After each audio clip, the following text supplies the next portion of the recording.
Hello ladies and gentlemen. Today's lesson is First Differences Day 2, where we are going to go through one problem together and then there is going to be an activity for you to complete. So let's start by looking at our problem. It says here that Chuck works on commission for sales.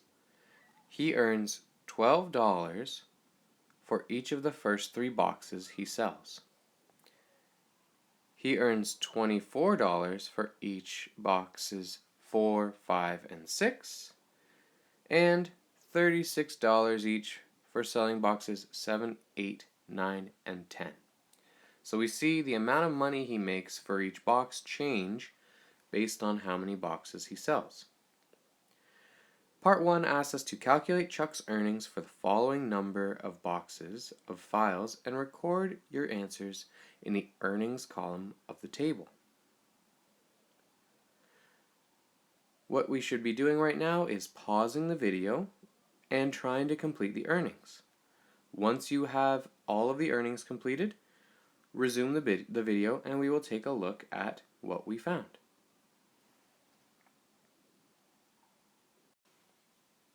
Alright, so here we are with our earnings completed. We were told that Chuck would earn $12 for each of the first 3 boxes he sells. So we have 12, 24, and 36 as the earnings for selling 1, 2, and 3 boxes. Once we get to box number 4, 5, and 6, the earnings will increase by $24 instead of 12. So we see 60, 84, and $108 as our earnings. For box number 7, 8, 9, and 10, Chuck will earn $36. So we add $36 each time, giving us earnings of $144, $180, $216, and $252. Okay, so there we have all of our earnings complete. In question number 2, we're asked to describe what happens to his earnings when the number of boxes he sells increases by 1 box. So I'm going to give everyone a second to try and think of an explanation here. Don't worry too much about if you're struggling with ways to describe what's happening.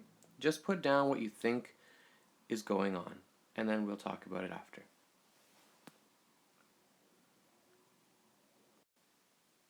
Okay, so here we have a description of how the earnings will change based on the number of boxes sold. So we see the same increase happening for boxes 1, 2, and 3. We're going to make $12 each time. We see a change happen from box 3 to 4. When we sell box number 4, earnings increase by $24, which is a larger increase than what we saw for boxes 1, 2, and 3. Boxes 5 and 6 have the same increase as box 4, so we still see an increase of $24. We see a change happen again when box number 7 gets sold. When he sells box 7, his earnings increase by $36, an even larger increase. Boxes 8, 9, and 10 also see increases of $36. So there we have a description of what's going on. Okay, we're not going to go too far into that beyond just being able to explain what's happening. Now before we move on, we haven't been asked to get our first differences yet, but because of the nature of this lesson, we're going to do our first differences before moving on to the second page. So I would suggest you pause the video again and try to complete your first differences for each of these amounts.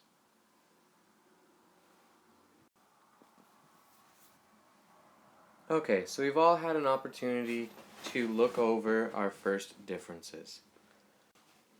We should be subtracting the 2 values from each other as seen in our first differences column. So we will take the second value minus the first, starting off with box 2 and box 1. So we'll take 24 minus 12 to get a first difference of 12.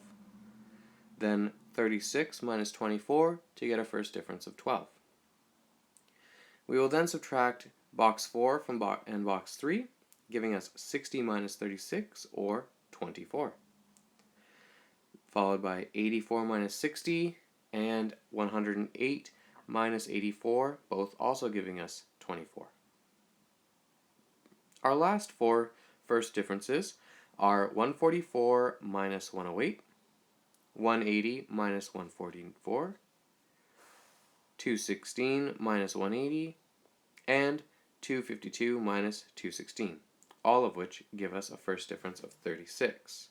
So we can see that we have separate groups of first differences that are the same, but that our first differences on the whole are not the same.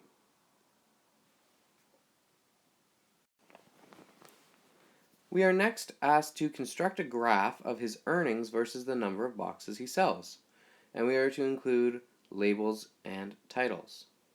So I'm going to give you a minute. You should try to complete A, B, C, and D, as well as construct your graph. Then resume the video so that we can take a look.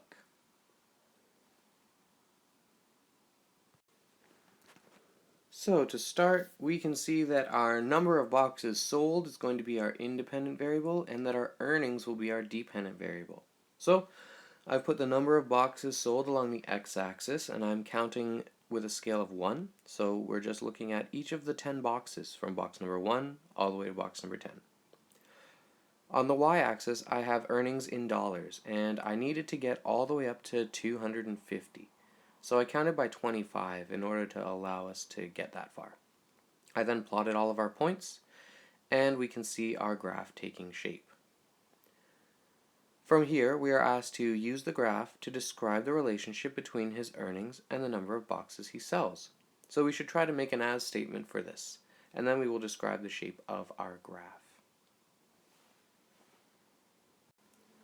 So when we put in a line of best fit, we see that we can't do this in a single straight line. We have to make 3 separate lines that go through the various stages of the earnings. We see that as the number of boxes sold increases, that the earnings increase, and that the graph is non-linear. For part 4, we've already calculated our first differences, but now we need to describe what's going on. So you should take a minute to go back and look at your first differences and try to put together a description. And so we can just describe that our first differences are not going to be the same, and that rather they change from being first differences of 12 to being first differences of 24, and then again change from being first differences of 24 to being first differences of 36. This means that our first differences are not constant. Last of all, we are going to summarize. We're going to complete A, B, and C, and then you should resume the video to see our summaries and end the lesson. So, for our summary, for part A, we see that when the number of boxes he sells increases by 1 box, his earnings increase by $12 for the first 3 boxes, $24 for the next 3 boxes, and then $36 for the last 4 boxes. Looking at our graph, the plotted points suggest a non-linear relation because all of our points cannot be connected by a single straight line. And the first differences are not constant. This concludes our lesson for today. Once you've had a chance to fill out all of the lesson sheet, you should then be moving on and completing the activity that I've attached. That activity, once finished, should be submitted to the assignments Dropbox. So once you've either written everything out and taken a picture, or done the work on your iPad and saved it, you can upload the document that you've made for me to then have a chance to assess it. Please do not share the document through Google Drive or email it to me. The only way to hand this work in is to put it in the assignment Dropbox. Okay? Thank you very much, everyone. Have a good weekend, and we'll be going back to our classes next week. Be sure to check the calendar to see when lesson days are happening. Bye for now.